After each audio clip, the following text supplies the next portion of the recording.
What's up, everybody, and welcome to the Max Afterburner channel. I'm a former F-15E combat pilot, F-16 Thunderbird pilot. Today, we're going to be breaking down the NGAD, Next Generation Air Dominance, what it means, what my thoughts are on it from a fighter pilot perspective.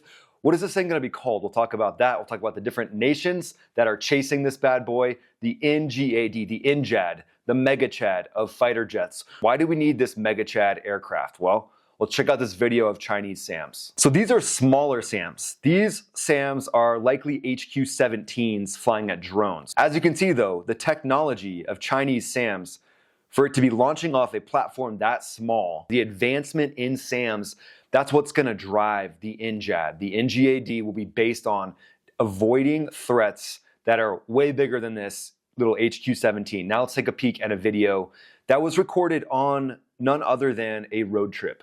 So here we are. I spy something massive. I spy something HQ-19 that looks like it's basically a skyscraper. So these HQ-19s, likely HQ-19s, not confirmed, just my guess. These things have a range of about 170 kilometers. So you're looking at a 100 nautical mile range. Looks like they fell out of this truck. This guy's gonna be buying beers for everybody. Sorry guys, I accidentally dropped my HQ-19s. No big deal. We've got thousands of them. So when you think about HQ-19s, the range of that, 100 nautical miles, let's jump to a map of the South China Sea. So here's a map of the South China Sea. So if you take a peek at it, there's a little scale on the bottom there, that 600 nautical mile scale. And you look at how vast and how wide this sea is, you've got to have a fighter that's really able to cover ground. Now, the unfortunate thing for the F-22 is that bad boy's got a combat radius of about 400 nautical miles. So that means it can go out, take care of business roughly in about a 400 nautical mile bubble, maybe even a little bit smaller depending on if you're having to turn and burn, shoot down drones, whatever the case may be. But ultimately, you need something that can cover some ground. So I think the fact of avoiding those Chinese SAMs, specifically the HQ-19, there's even bigger SAMs that China has. But let's just, for ease of math, 100 nautical mile range of that HQ-19. Now you're gonna try to put tankers up there with F-22s, with F-35s. So now you're battling against these massive SAMs. You're trying to refuel with these high value assets like tankers. Pretty sure the tanker crews are not going to be very excited about that, and they shouldn't be. Ideally, you have something that doesn't need to be aerial refueled every 300 miles or even more than that. Having aerial refueled myself, I know how vulnerable of a position you are in as the fighter, much less the heavy asset that's doing the refueling. So with this new 6th generation fighter, if it could be something that requires a lot less fueling, maybe, and I hate to say it, maybe not even having a man or a woman in there, but having this thing operate autonomously or being able to do both, have the man or woman in there at times and then cutting this thing loose, making it be a wingman, an autonomous wingman for the F-22s, the F-35s who can be further back so they can have more distance with their high value assets. And then maybe they can peek in, get a little closer if they need to, and then peek back out and let their 6th generation autonomous wingman do the work. And the US has to make sure that this thing stays contested. That's literally one of the biggest checks that we have on China is using the allies that are in the area in coalition with the United States. We got to make sure they know this is contested. So the NGAD, building it, we can't think about other missions. We likely have to think about specifically South China Sea and having the vast ranges for the NGAD to do work in situations where it's traveling 1,200 miles, 1,000 miles without being refueled. That's a challenge that I'm sure the best NGAD planners right now are looking at. Now let's talk about the NGAP, the Next Generation Adaptive Propulsion. So just recently, as the time of this video being released, the Pentagon has increased the budget 3 times. So there was about $900 million allocated to the engines in the NGAD, which is the NGAP, Next Generation Adaptive Propulsion. But they have tripled that. It's about $3.2 billion now, which I think is a really smart move because if you don't have the correct engines, like we've seen in Top Gun, your engines don't work and you're gonna be put in a bad position. Sorry about that, Tom Cruise, but at the end of the day, those engines, maybe they transition from scramjet back to traditional jet. Maybe there's some other technology that's highly classified that's taken from, certain sources that can't be talked about that are then intertwined into those engines, and then you essentially build the jet around those engines. So I think that's really smart because when it comes to fighter jets and all the fighter jets that I've flown, really you build the fighter jet around the engines and the radar. So you want to get the best radar possible up to altitude or into contested airspace without being noticed, which would be the NGAD. So ideally you build exceptional engines and then you build the rest of the airframe around it. I mean, at the end of the day, it's almost an afterthought. It's like, okay, we got the top of the line engines. We got top of the line sensors and radars. We're carrying big sticks. That means big, huge missiles. So really, the rest of the design is kind of, that's up for debate. So let's take a peek at some of the designs though. China has kind of led the way with this. They've kind of been the ones to say, hey, we've seen your renditions, US, of your NGAD, and we're gonna build it first, or at least we're gonna release it first.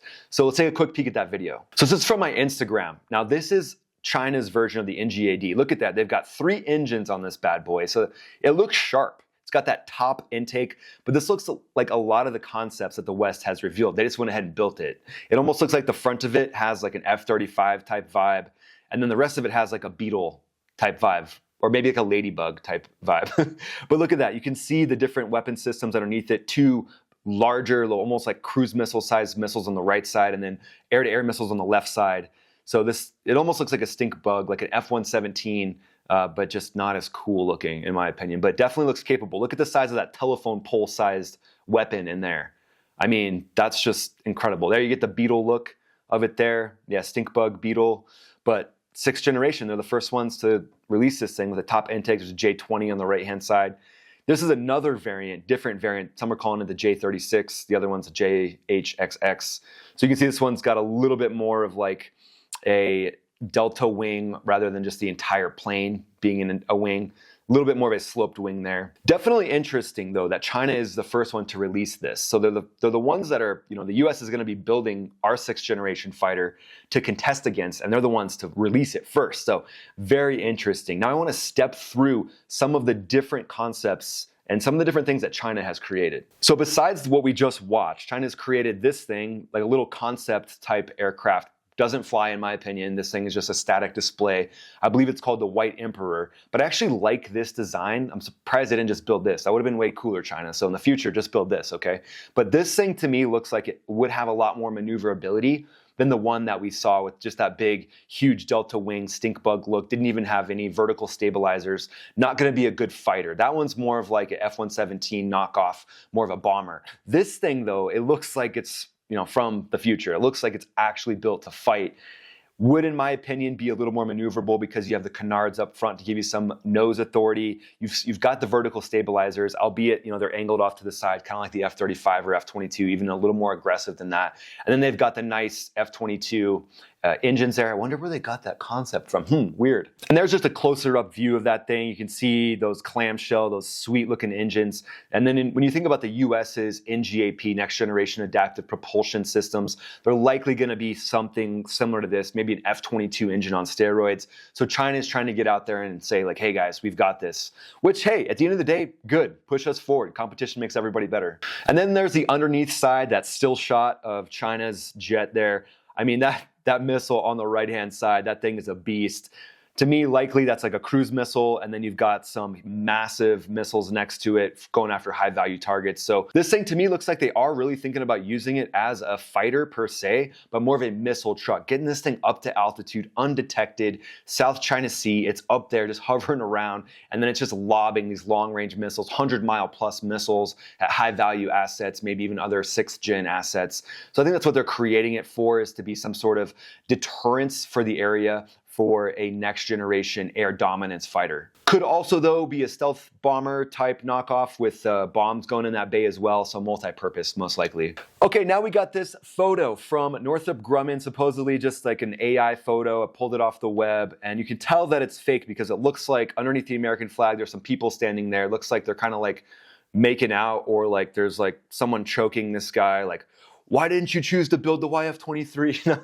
Like someone's getting aggressive there, but you can see the different iterations of what could potentially be produced by the US when it comes to this 6th generation NGAD. Now you've got a couple in the middle there that are unmanned, so I kind of like that. You've got the one on the very left-hand side, guppy looking type aircraft, maybe a bit of the F-35 mixed with some elements of the NGAD. And then in the middle there, you've got the unmanned versions, which I think is cool. Then you got to talk about that. And then you've got a B-2 on the right side because it just looks futuristic and looks cool. But ultimately, at the end of the day, again, AI type photo here, but it gives you an idea of what's probably going to start happening behind the scenes at a lot of these defense contractors, especially now that this NGAP, the next generation adaptive propulsion, is coming online. I like it. I think it's cool. Let's get the propulsion correct. Let's get that dialed in and exact before we start building a jet around it. But likely, the jet that's going to go around it is going to have elements of what you're seeing here. And here we go, another NGAD design just from the top. This one looks to be a single engine. I would not recommend that. The thing I like about this photo though is when we think about the South China Sea and what the mission of the NGAD will be. So check this thing out. It's got weapons flying off of it, next generation AMRAAM type weapons going out there and schwacking other aircraft. So if you think about this thing, let's say this thing has a loiter time of like 24 hours and it's got a range of 2,000 miles. They've got the propulsion doped. So that's why the NGAP program, getting the propulsion doped, you get something like this that can be up there, can loiter around, likely unmanned. That's just my perspective. I know everybody in the room, just the air just got sucked out of the room. I'm sorry. But at some point, you're going to have a generation of this sixth generation fighter that is unmanned, in my opinion, just so you can keep it airborne without refueling and keep those high value assets safe. Have a few of these things, a few dozen of these things in certain parts of the South China Sea, just to make China be like, yeah, maybe we should put them back on our Christmas card list and not just go up head to head with these guys.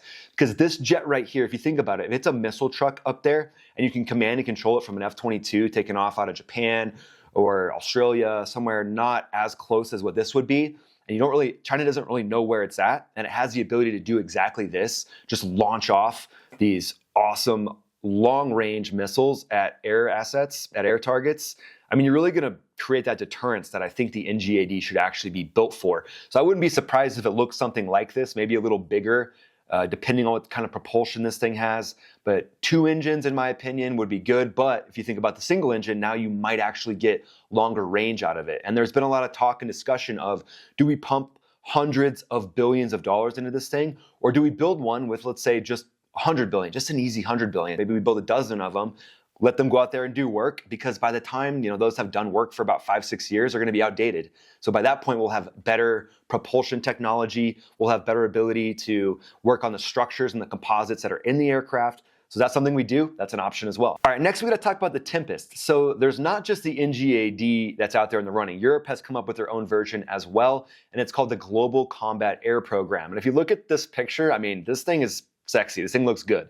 It looks like an F-22 that they took a little bit more time. They sat back, they relaxed a little bit, and then they made the lines a little crisper, a little smoother, and it just looks good to me. But this is a combination of the UK, Italy, and Japan. And it's an advanced 6th generation fighter concept that would likely do similar things as what we've talked about previously in the video of what the NGAD would do. So it's really cool to see that these countries are stepping up and people are seeing the value in a 6th generation fighter. What do you guys think of the 6th gen fighter? Let me know in the comments below, and I'll keep doing updates as this develops. The channel has millions of views, but only 20% of you are subscribed. So if you would subscribe, it would help me out a ton. I greatly appreciate it. And then check out another video that'll pop up over here. I'll see you on the next video. Oh yeah, you can say hello on Instagram as well. Take care, guys. Have a great day.